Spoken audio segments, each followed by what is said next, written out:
One night when Hans Keffler was 5 years old, he started awake in the loft of his father's barn, in the nook of stale straw where he was accustomed to sleeping. Griping pain guttered in the pit of his stomach, and he felt hot gobbets of sweat running down his face. Outside, a coursing wind wound through the close-set streets of the village, and made the dark eaves of the Drakwold shudder and ripple in the gloom.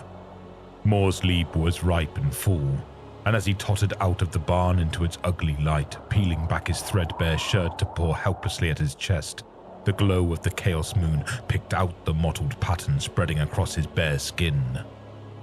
He had always been an unfavored child. His membership of the family Keffler was based more on grudging blood loyalty than on genuine love and affection. An extra mouth ushered unexpectedly into a hard world when it was thought that his mother was past childbearing age. He slept, ate, and bathed apart from his 4 older brothers and sisters. This made it fairly easy to conceal the strange blotches that now marked his chest and gut from the hostile eyes of others. They were an unsightly mix of brittle orange hairs with an unsettling tendency to shiver and bristle when there was no breeze, and bruised purple splotches that shifted into eye-watering shapes at regular intervals, swirling like wet ink. At first, the sight of his altered body filled little Hans Keffler with nauseous distress and a nameless, biting shame. Yet the passage of years would bring familiarity, acceptance, even an odd sense of comfort. He would sit amidst the straw after the day's chores were done and stare at the markings with wondering little boy's eyes, imagining that he could divine some great truth from their endless, hypnotic dance over his flesh. When Hans Keffler was 12, a gaggle of the village boys decided to while away a dull afternoon by dunking him in the muddy leavings of a summer storm. Never blessed with strength or speed, and with his siblings carelessly indifferent to his plight, he was a regular target for the everyday thuggery practiced by the sort of bored youth who could be found loitering in the streets of backwater villages the length and breadth of the Empire. There had been 6 of them this time, chortling as he floundered in the mud pit, sending him flailing back into the mire with stinging cuffs every time he tried to clamber out.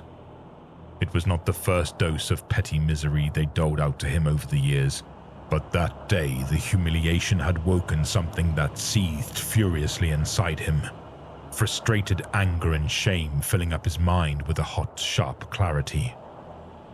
When one fat, pock-marked boy leant forward smirking and casually spat on his face, the boiling storm within was finally unleashed, seizing control of his head and limbs. The midday sunlight seemed to become swamped in churning clouds of blood and shadow. One of the other boys spent the remainder of his short life convinced that Hans's eyes had flashed a livid crimson in that moment. With strength that should have been beyond his young frame, he had leapt clear of the clinging mud, splashing filth over the startled faces of his torturers. One particularly dim-witted brute swung a fist into his grimy cheek, slewing his head around and tearing blood from his skin.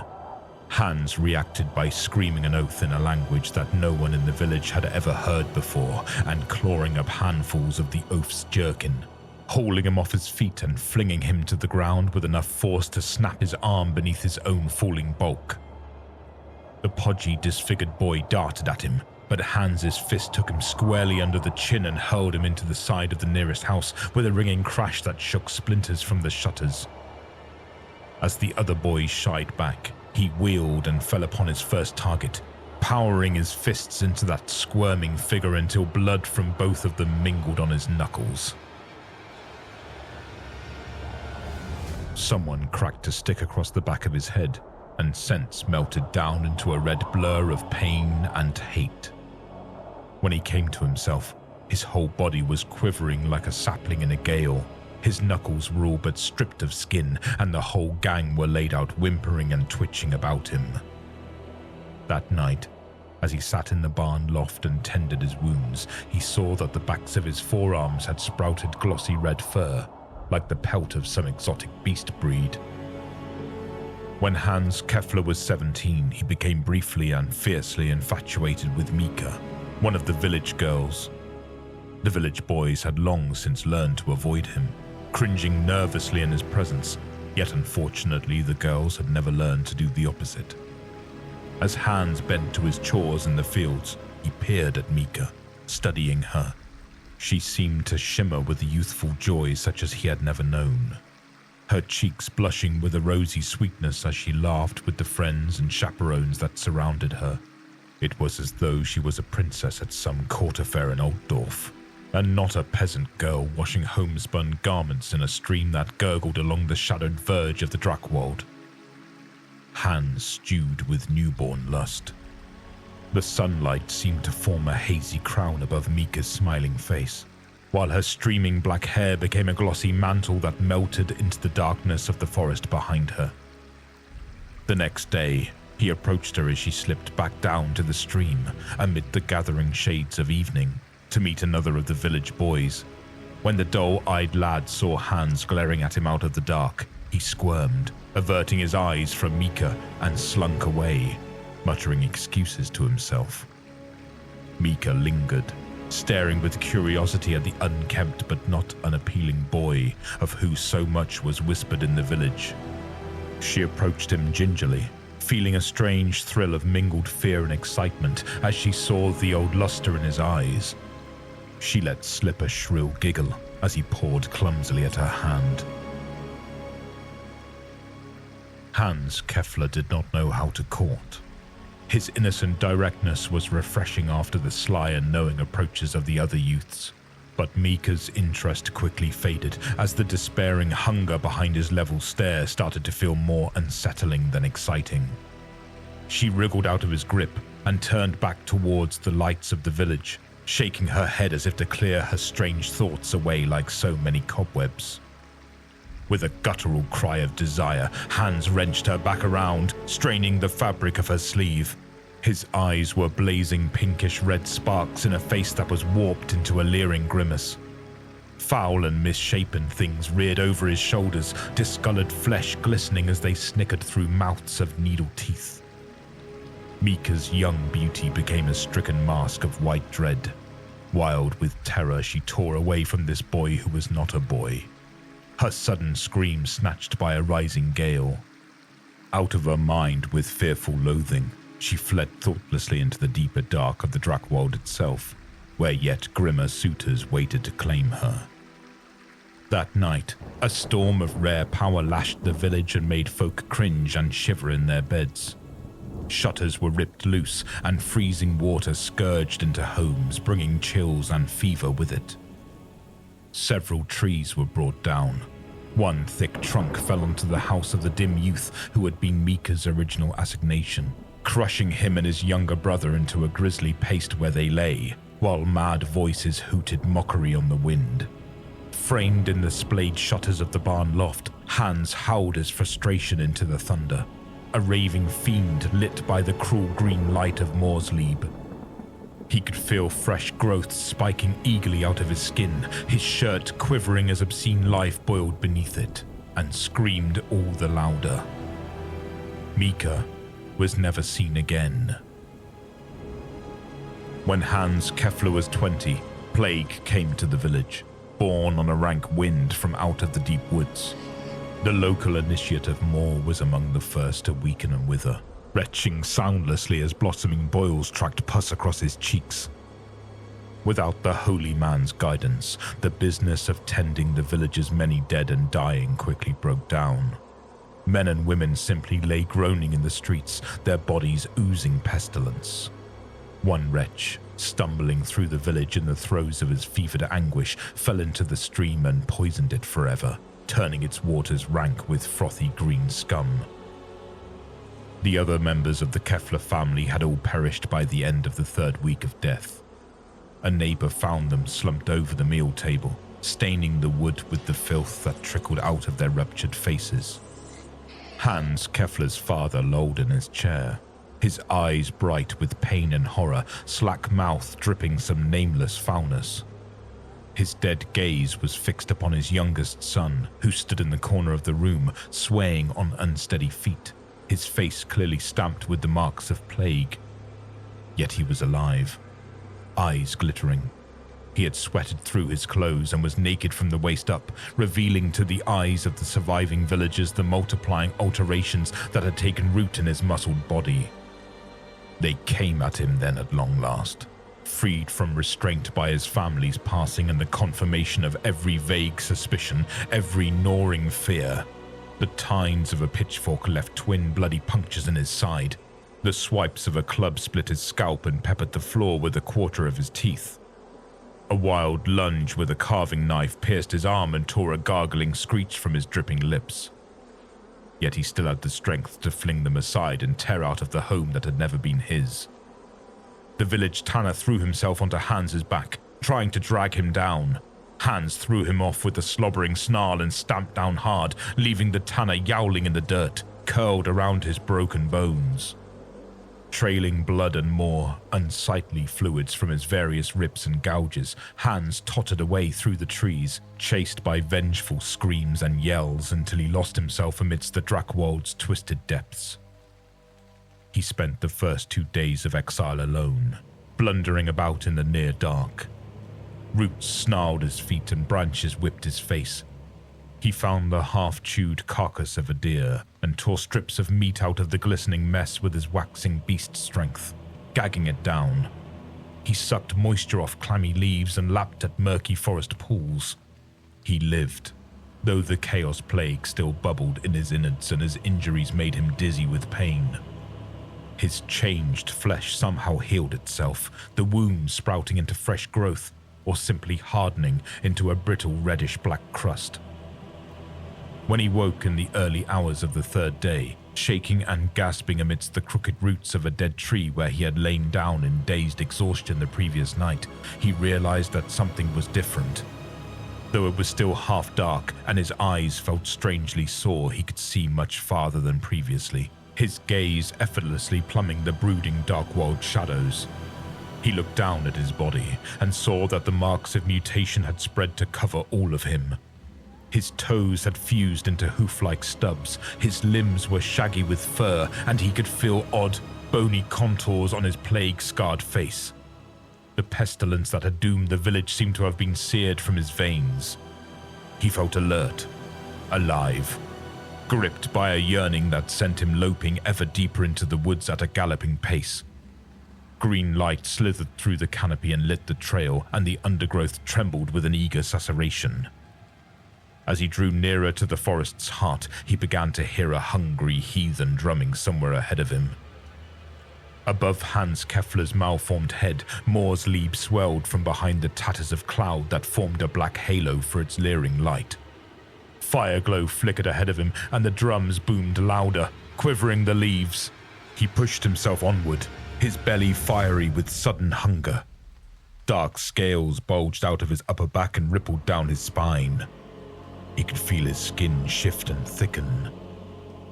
Hans Keffler's 20th year of life gave way to the 21st a few heartbeats before he burst into the firelight clearing, where clawed hands pounded at the drums.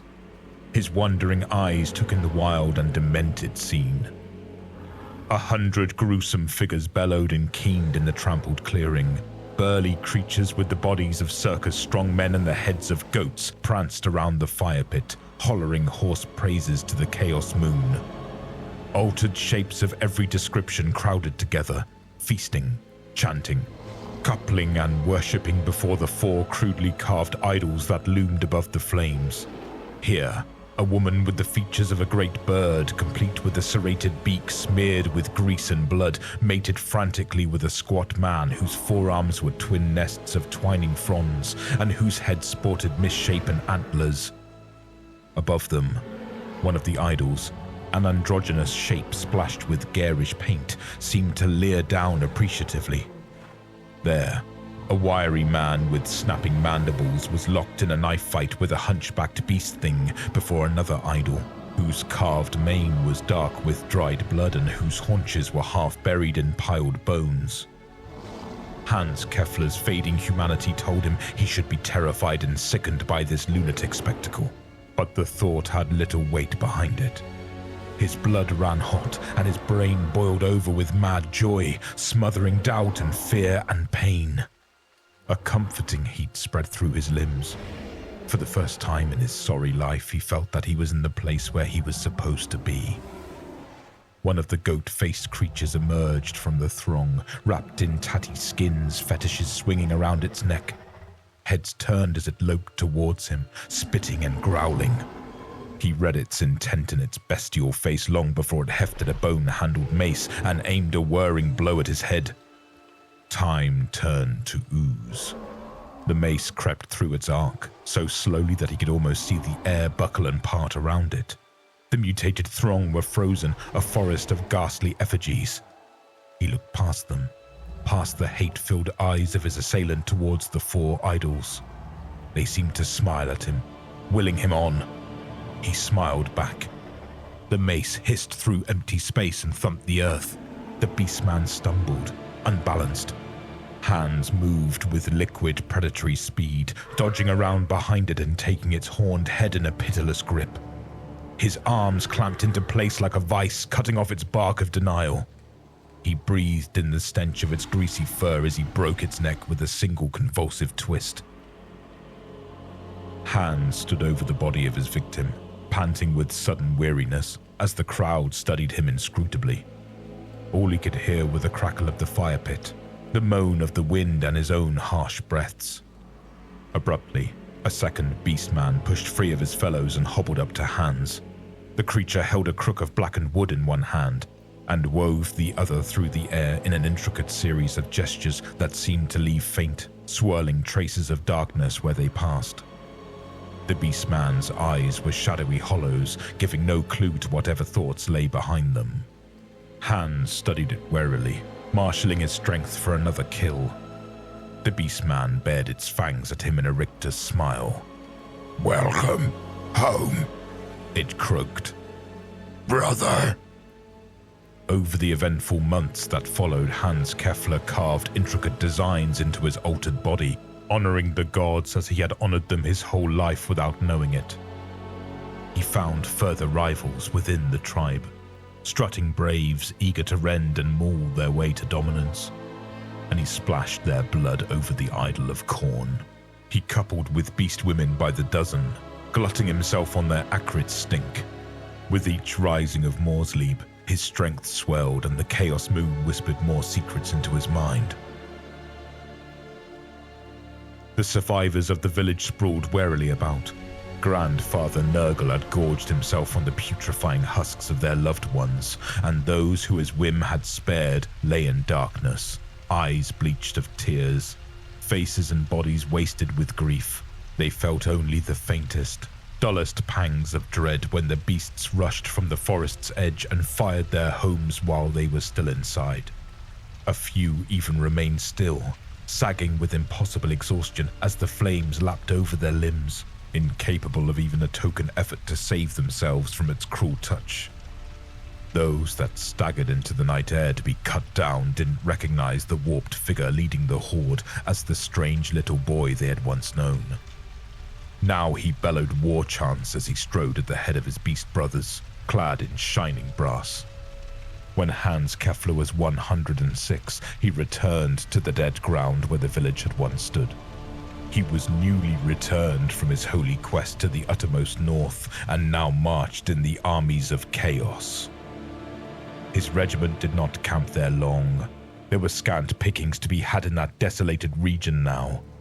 Yet for a few moments, while his comrades hissed and grunted in sleep, the creature that had once been Hans Keffler stood tall and alone in his warplate under the jutting boughs of the Drakwold trees, gimlet eyes of livid flame staring through the eye slit of his hammered bronze faceplate. He studied the burnt scar in the ground where a barn had once stood, and the dry bed of the stream that had once run beneath the eaves, remembering. A rumble went up from the camp like the solemn beating of a great dark heart. With groans and hisses, the children of chaos came awake, the yammering chorus of thousands of voices rising towards the stars. With a last, lingering glance, Hans Keffler turned and walked towards the sonorous voices of the drums.